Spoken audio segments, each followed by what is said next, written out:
Thank you, Dr. Sancheti. That was very insightful. I would like to move over to General Arjun Ray. Sir, Dr. Sancheti has given all of us very important points on higher education and emerging trends in the Indian education.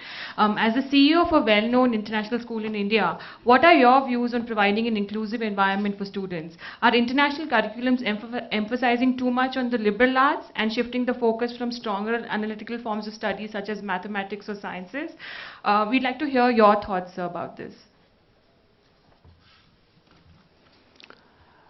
Mrs. Mundrey, members of the panel, and ladies and gentlemen, because there are a few gentlemen in the audience also.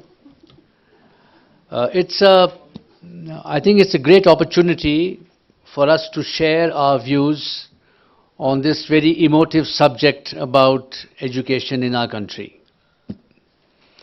I firmly believe that in the knowledge age, which we are already in, India's sustainability and economic growth will depend on the quality of human development.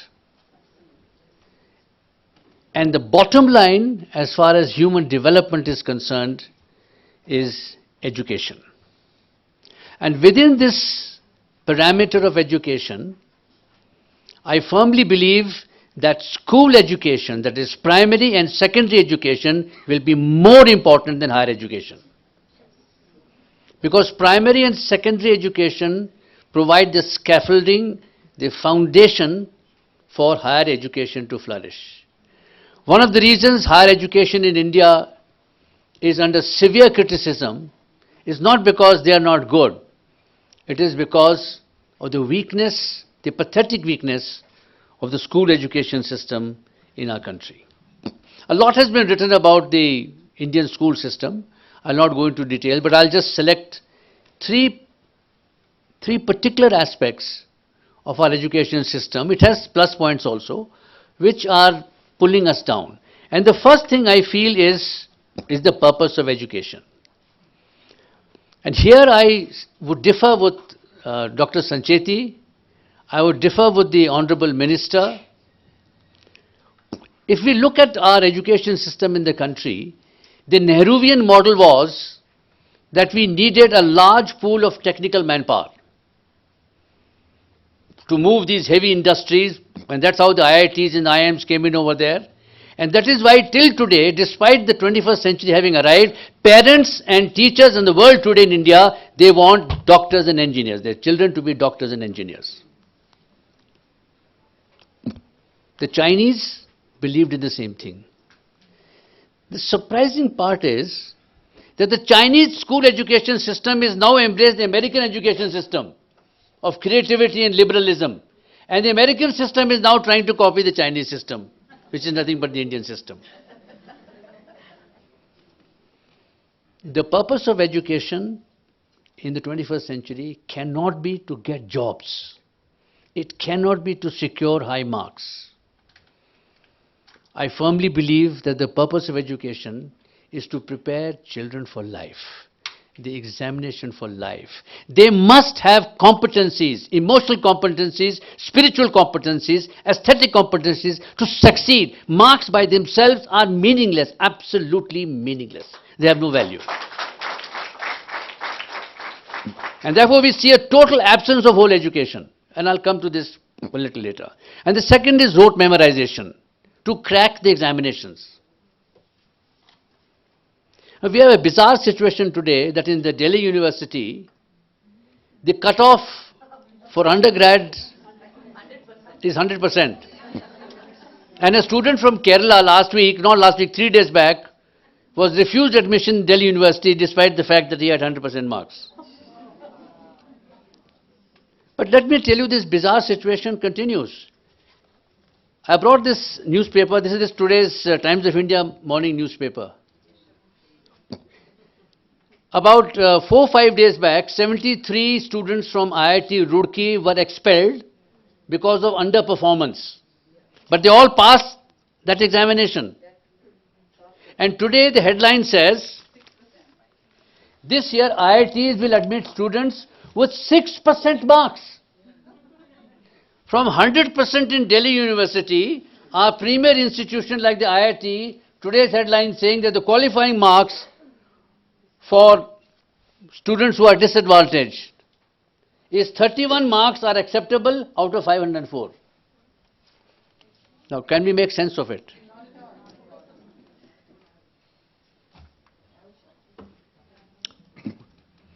This is why I would say that nearly 35 to 40% grads from IIMs and IITs are unemployable in MNCs and in leading premier institutions of our country today. And this is why, surprisingly, in 2009, there is something called a PISA. It's called the Performance for International Student Assessment. It is the yardstick, the golden measuring standard for education system. And it is under the OECD, which is a very distinguished organization in Paris. And they do maths, they do science, and they do reading. In 2009, out of 74 countries, India ranked number 72. And number 74 was Kyrgyzstan. And they were selected from two states of our country, that is Himachal Pradesh and Tamil Nadu, which are supposed to be having the best education system in the country. Thereafter, Indian education system decided that we will not take part in this competition ever again. The second, I would say the third important shortcoming in our system is the quality of teachers. I mean, I don't need to tell you that our B.Eds and our M.Eds in our country don't have any, they have no validity. And that is why in international schools, nobody actually pays any attention to B.Eds and to M.Eds. Today, becoming a teacher is the last choice of an individual. But if you look at the success story of Singapore, you look at the success story of Finland, you look at the success story of Japan, of Shanghai, I'm not saying China, but I'm saying Shanghai, the top 10% in the country go to education, not to IIT, not to IIM, not to doctors. The best 10% of the country are teachers. Their social status, their financial status is that they are the cream of the society. So, if you throw peanuts, what do we get? We get monkeys. So, I think this is a very, very important thing which we need to look at. And I feel that a time has come when we need to have something like the Indian Education Service. We need to have the Provincial Education Service where the best people are given the best facilities and the opportunities to come in over here. Now, finally coming to this whole concept of international schools and international mindedness, which is, I think, a very interesting subject which you have selected, ma'am. The most confusing word, the most misrepresented word is international. It means so much to so many people. And now, because people have got tired of the word international, they're now using the word global. They say, global school hai hamara. And I'll tell you what international school is not. International school is not about infrastructure.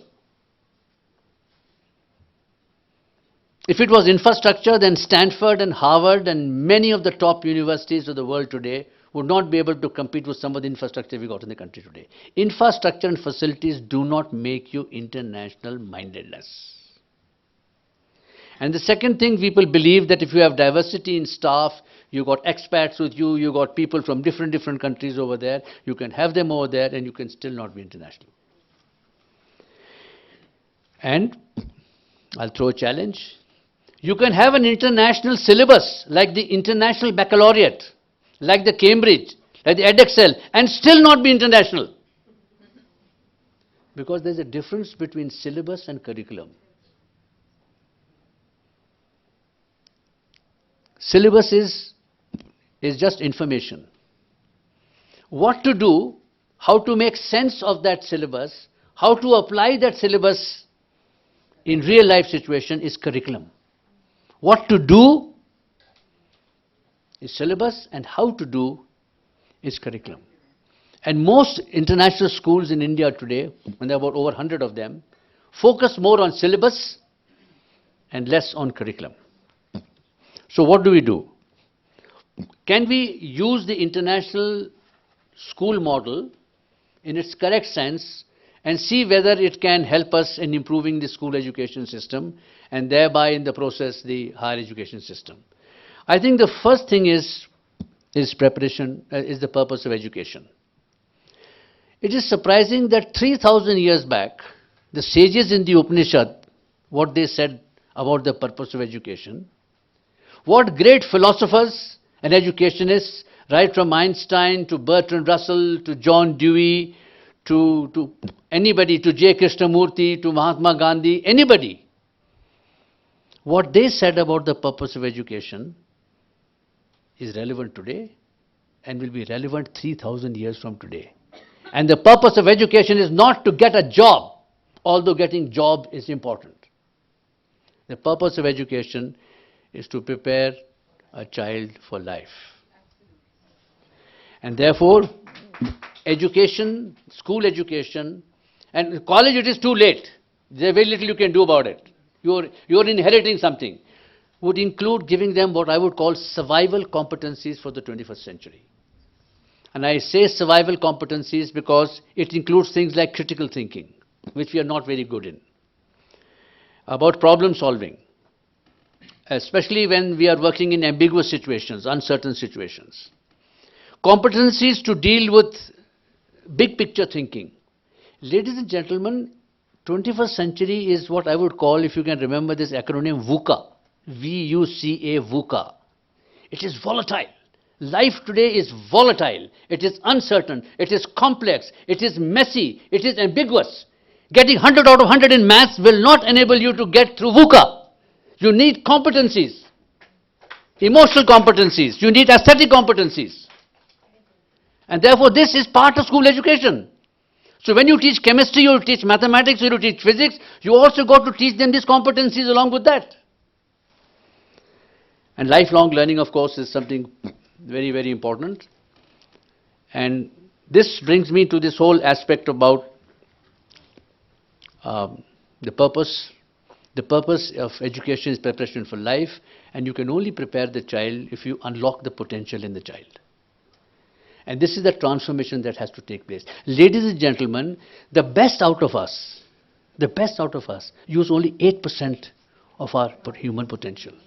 And like the iceberg, 90% is down. That's why we say tip of the iceberg. Don't we say that? Yeah. So the aim is to get this out, the talent, the signature strengths, the divinity of a person, the goodness of a human being, values, this has got to be brought out. So this brings me to the second big change that we need to bring about, and that is the role of the teacher. We believe that the role of the teacher is not to teach. It is not to, that very fancy word being used now, facilitate. Although teaching and facilitation are involved, it is to unlock her potential first. If she cannot unlock her potential, she cannot unlock the potential of the child. Therefore, she has to teach the child and not just the subject. She has to teach the child and not just the subject. And to put it in an enigmatic form, I would say, in today's world, and Dr. Sancheti emphasized this particular aspect over there, is teachers should be trained to teach what Google cannot teach.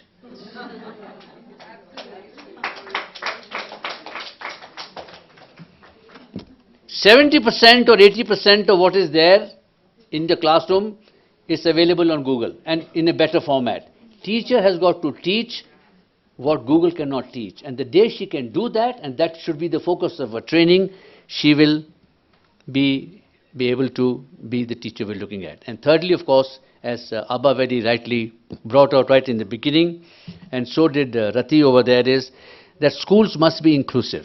We cannot have cut-off admissions. Some of the international schools, even in Bangalore, have a cut-off. Many of the schools in India have cut-off over there. It has to be inclusive. It has to be inclusive in the sense that children of different abilities have to be brought in. Because life teaches us that success in life is not determined by IQ. Success in life is determined by emotional quotient and by spiritual quotient. And I would say aesthetic quotient. Most people have a wrong understanding of aesthetics. When we say the word aesthetics, we say, oh, she is very aesthetic, he is very aesthetic. That means she is very arty, she is very creative. That is not what aesthetic means. Aesthetics is your ability to see beauty in ugliness. To see good in bad. And the most perfect person in life, there is no such thing as perfection. The only perfect person is an imperfect person. Therefore, aesthetics is the ability to love an imperfect person. So this is the, I would say, what to me stands for inclusivity. And lastly, of course, I would only say that future competition between nations is not going to be between competing economic ideologies or political systems. It's going to be between competing education systems. And within education, we have to win the war at the primary level. Remember that 50% of human learning stops at the age of 10. 50%, that is the critical window. If we lose that window, we have lost the war when we come to college and to university. Thank you very much.